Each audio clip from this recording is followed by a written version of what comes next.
O Evangelho segundo o Espiritismo. Capítulo 7. Bem-aventurados os pobres de espírito. O que se deve entender por pobres de espírito? 1.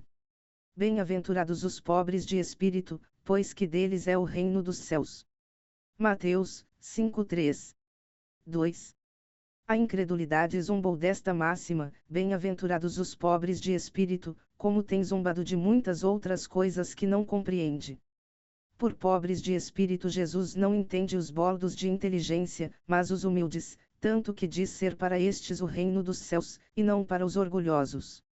Os homens de saber e de espírito, no entender do mundo, formam geralmente tão alto conceito de si próprios e da sua superioridade, que consideram as coisas divinas como indignas de lhes merecer a atenção.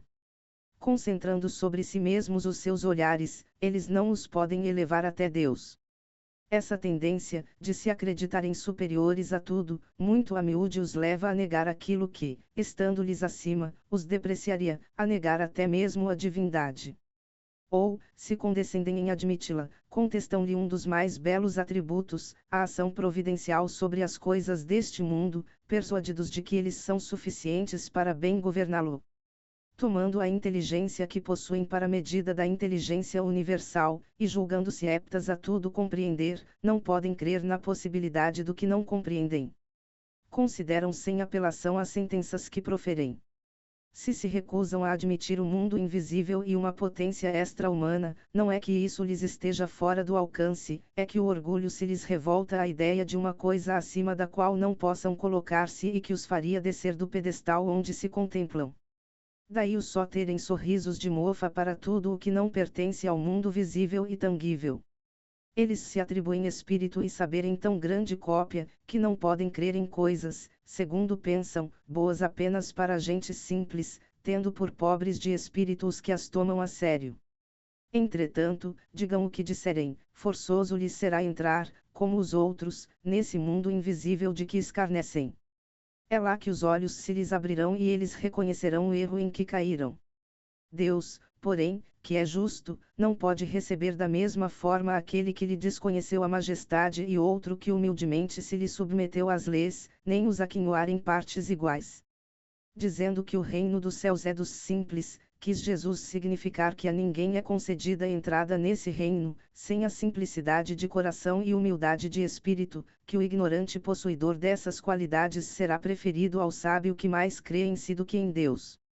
Em todas as circunstâncias, Jesus põe a humildade na categoria das virtudes que aproximam de Deus e o orgulho entre os vícios que dele afastam a criatura, e isso por uma razão muito natural, há de ser a humildade um ato de submissão a Deus, ao passo que o orgulho é a revolta contra ele. Mais vale, pois, que o homem, para a felicidade do seu futuro, seja pobre em espírito, conforme o entende o mundo, e rico em qualidades morais.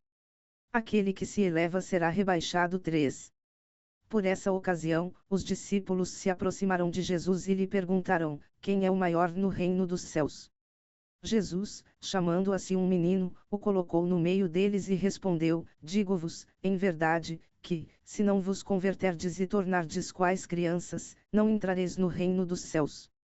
Aquele, portanto, que se humilhar e se tornar pequeno como esta criança será o maior no reino dos céus, e aquele que recebe em meu nome a uma criança, tal como acabo de dizer, é a mim mesmo que recebe. Mateus 18h01 a 4. Então, a mãe dos filhos de Zebedeu se aproximou dele com seus 2 filhos e o adorou, dando a entender que lhe queria pedir alguma coisa. Disse-lhe ele: que queres? Manda, disse ela, que estes meus 2 filhos tenham assento no teu reino, um à tua direita e o outro à tua esquerda. Mas Jesus lhe respondeu: não sabes o que pedes, podeis vós ambos beber o cálice que eu vou beber? Eles responderam: podemos. Jesus lhes replicou: é certo que bebereis o cálice que eu beber, mas, pelo que respeita a vos sentardes à minha direita ou à minha esquerda, não me cabe a mim vô-lo conceder, isso será para aqueles a quem meu Pai o tem preparado. Ouvindo isso, os 10 outros apóstolos se encheram de indignação contra os 2 irmãos.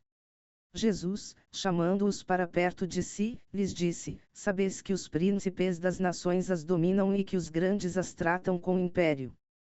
Assim não deve ser entre vós, ao contrário, aquele que quiser tornar-se o maior, seja vosso servo, e aquele que quiser ser o primeiro entre vós seja vosso escravo, do mesmo modo que o Filho do Homem não veio para ser servido, mas para servir e dar a vida pela redenção de muitos.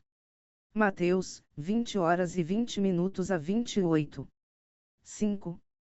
Jesus entrou em dia de sábado na casa de um dos principais fariseus para aí fazer a sua refeição. Os que lá estavam o observarão. Então, notando que os convidados escolhiam os primeiros lugares, propôs-lhes uma parábola, dizendo: quando fordes convidados para bodas, não tomes o primeiro lugar, para que não suceda que, havendo entre os convidados uma pessoa mais considerada do que vós, aquele que vos haja convidado venha a dizer-vos: dai o vosso lugar a este, e vos vejais constrangidos a ocupar, cheios de vergonha, o último lugar. Quando fordes convidados, e de colocar-vos no último lugar, a fim de que, quando aquele que vos convidou chegar, vos diga: meu amigo, venha mais para cima.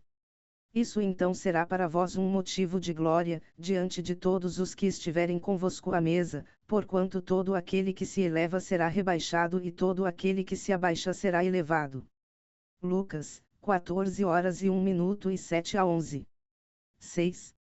Estas máximas decorrem do princípio de humildade que Jesus não cessa de apresentar como condição essencial da felicidade prometida aos eleitos do Senhor e que ele formulou assim: bem-aventurados os pobres de espírito, pois que o reino dos céus lhes pertence.